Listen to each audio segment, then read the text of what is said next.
All right, so let's break down this Monday night game. Lions beat the 49ers 40-34.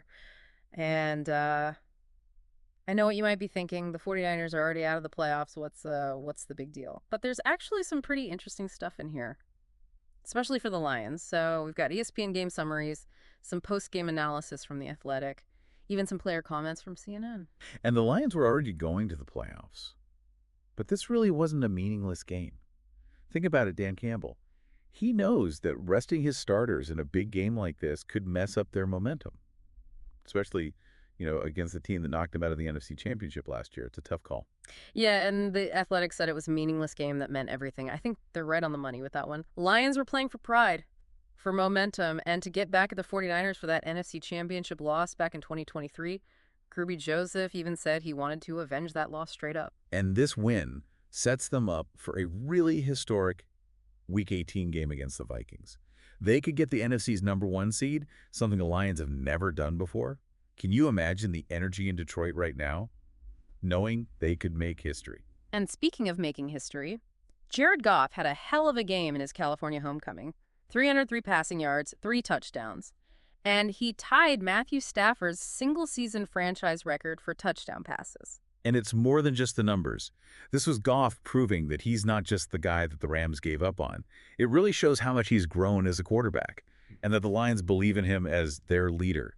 This game adds a whole new chapter to Goff's story, and for Lions fans, this has got to be exciting. And Goff himself said some interesting stuff about this game. He knew they had clinched a playoff spot, but he wasn't going to treat it like a preseason game. He said early in the week that he wasn't going to sit out.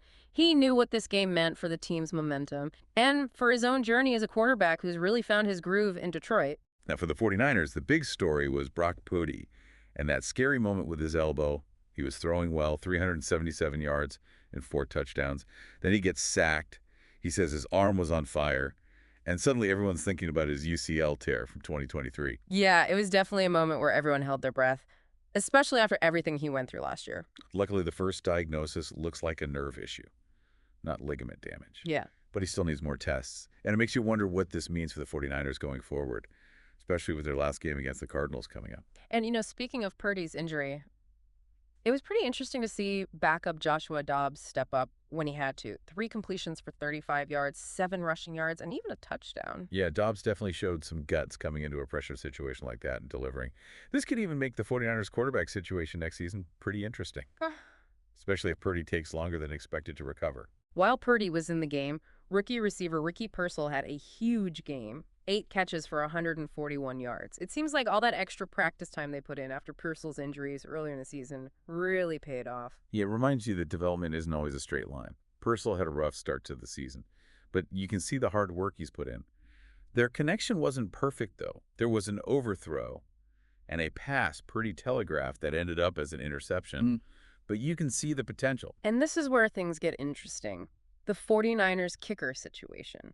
Just a few days before the game, Shanahan was singing Jake Moody's praises, talking about how he could be a great kicker, and then Moody goes out and misses both his field goal attempts and an extra point. That's definitely a head-scratcher. Is it just nerves, or is there something else going on? We know Moody has been dealing with injuries. Is it physical, mental, or both? It'll be interesting to see how the 49ers handle this in the offseason. We can't talk about this game without talking about the Lions' offense. They lead the entire NFL in points scored, 533. But then there's the defense giving up an average of 30 points a game over their last 5 games. That's a lot even for a high-scoring team. Yeah, it seems like their path to success in the playoffs depends on winning shootouts. Think about that Week 18 matchup against the Vikings. It might be a preview of what to expect from them in the playoffs. High-scoring, edge-of-your-seat stuff. And that makes me wonder if that style of play can work against the tougher defenses in the playoffs. Could this be their Achilles heel? It's the big question, isn't it? Their offense can score, but can they consistently outscore everyone in the playoffs? Especially teams with more balanced rosters. The Vikings game will tell us a lot. Oh, yeah, for sure. And don't forget, the Vikings were the Lions' first loss this season, so there's a revenge factor there, too. And Nick Bosa was a huge problem for them in that game. 2 sacks on Goff, 4 quarterback hits, 8 tackles, 4 of them for a loss. He was everywhere. He even had to come out of the game briefly to get checked for a concussion.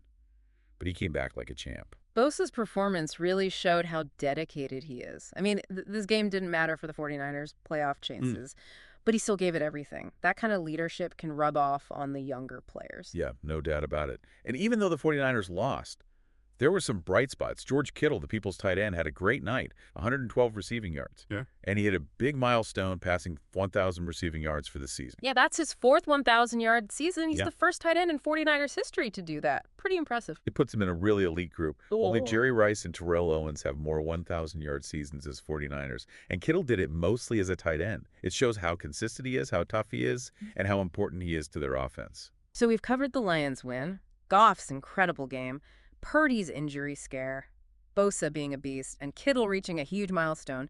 But there's one more thing we got to talk about, something CNN pointed out. The Lions' defense. They said it's been exploited these last few weeks. And the stats back that up. Giving up 30 points a game over their last 5. Even Brock Purdy, who's been up and down this season, threw for 377 yards on them. Yeah. That's something they can't ignore. So what does this mean for their playoff chances? Can they make a deep run with a defense that looks this shaky, especially with that Vikings game coming up, which could be another shootout? Yeah, the Week 18 game is huge. It's not just about bragging rights. It's winner take all for the NFC North and the #1 seed. Dan Campbell said it himself. You couldn't write a better scenario. Yeah, it's a game that means a lot, not just for these two teams, but for the whole NFC playoff picture. And for the Lions, it's a chance to completely rewrite their franchise history. They're already one of the winningest teams in Lions history, and they haven't even made the playoffs yet. Think about that.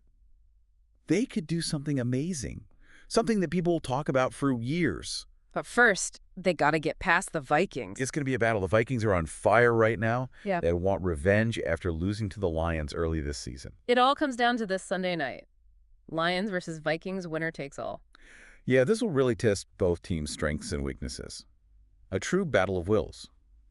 In the end, only one team can be NFC North champs and get that top seed. We've talked about how good the Lions' offense is, their problems on defense, and that huge Week 18 game against the Vikings.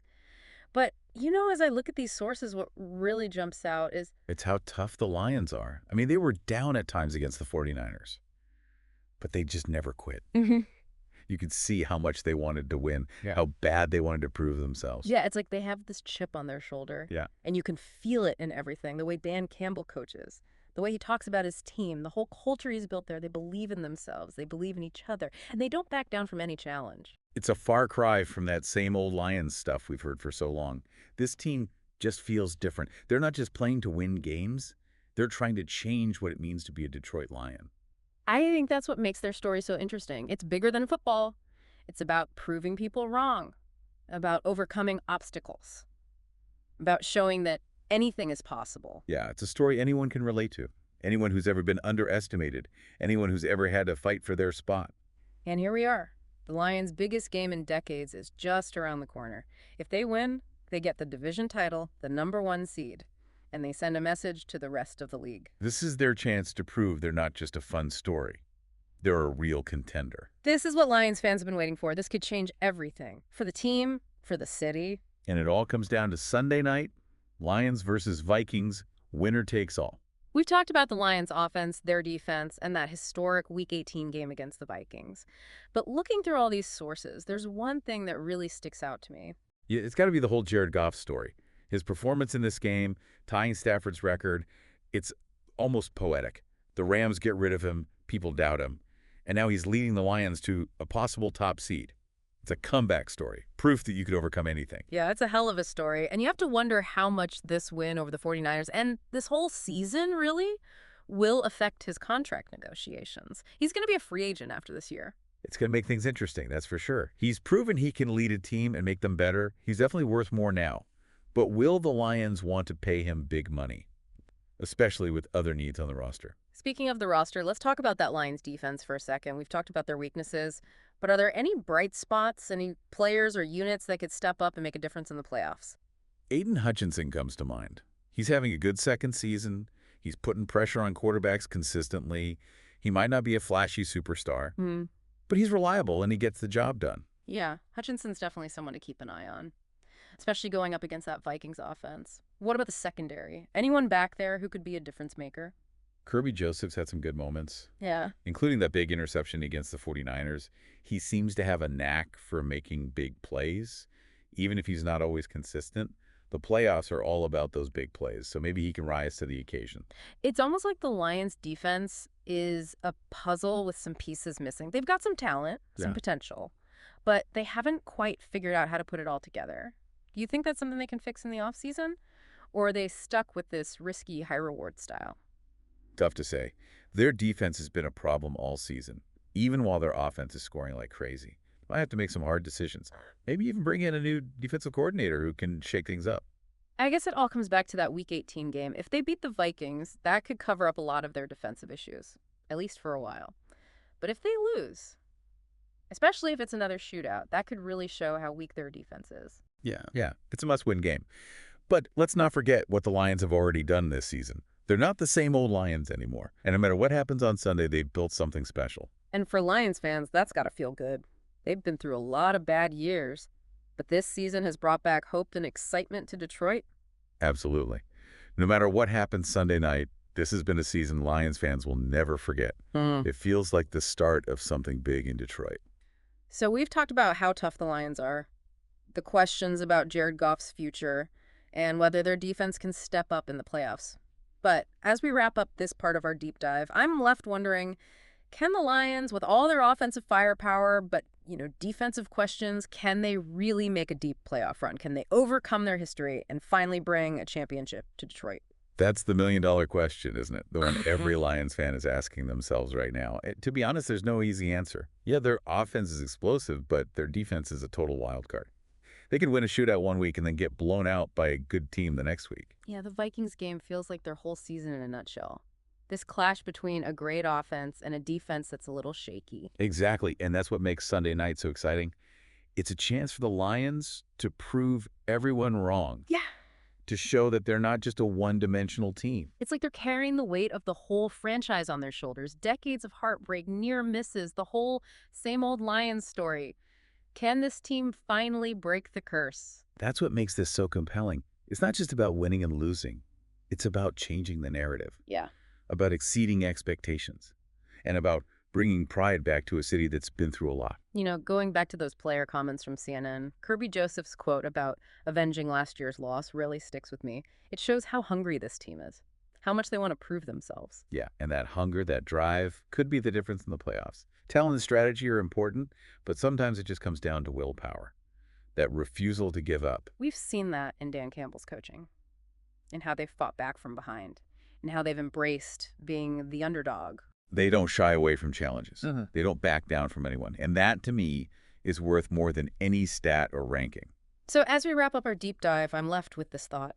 The Lions' story this season, no matter what happens Sunday night, reminds us that in sports and in life, anything is possible.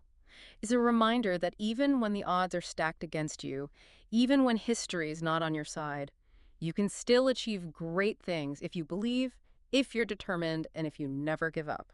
And who knows, maybe this is just the beginning for the Lions. Maybe this season is the start of a new era in Detroit, an era of winning, of toughness, and of a team that finally lives up to its name. It's been a wild ride, and it's not over yet. So buckle up, enjoy the games, and keep exploring the world of sports. There's always a deeper story waiting to be discovered. Thanks for joining us on this deep dive. We'll see you next time.